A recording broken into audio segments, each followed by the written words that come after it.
Social media तर आला आपल्याकडे, पण तो सोशल मीडिया कसा सेन्सिबली वापरावा त्याचा कुठलंच संस्कार झालेले नाही आहेत. त्यामुळे अनफॉर्च्युनेटली त्याच्यातनं म्हणजे सोर्स ऑफ इन्फॉर्मेशनला तर काही अर्थच नाही, पण सकारात्मक गोष्टी घडण्याऐवजी त्याच्यात नकारात्मक गोष्टी इतक्या घडतात की मग त्या वाटेला आपण जाऊया नको असं वाटतं. कारण की एक ती अशी कारण की ज्या पद्धतीत ट्रोलिंग होतं आणि विकृती इतकी आहे, त्या विकृतीला धर्मंत नाही आहे पुन्हा. आणि ते सगळं चोरून चोरून असे छुपे रुस्तुम आहेत ते सगळे.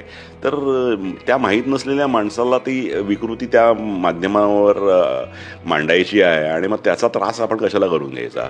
म्हणजे ते ते ते होतं ना की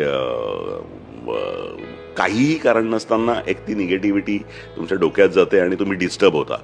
तर ती निगेटिव्हिटी जनरेट होऊ नये म्हणून मी त्याच्यापासून लांब आहे, बाकी काही नाही. म्हणजे जी मंडळी आहेत ते सगळेच म्हणजे त्यांच्याविषयी मला काही म्हणणं नाही, पण मला ते झेपत नाही. कारण की माझं प्रामाणिक म्हणणं असं आहे की त्या माध्यमाचा वापर कसा करायचा याचे दुर्दैवाने फार बरे संस्कार झालेले नाही आहेत.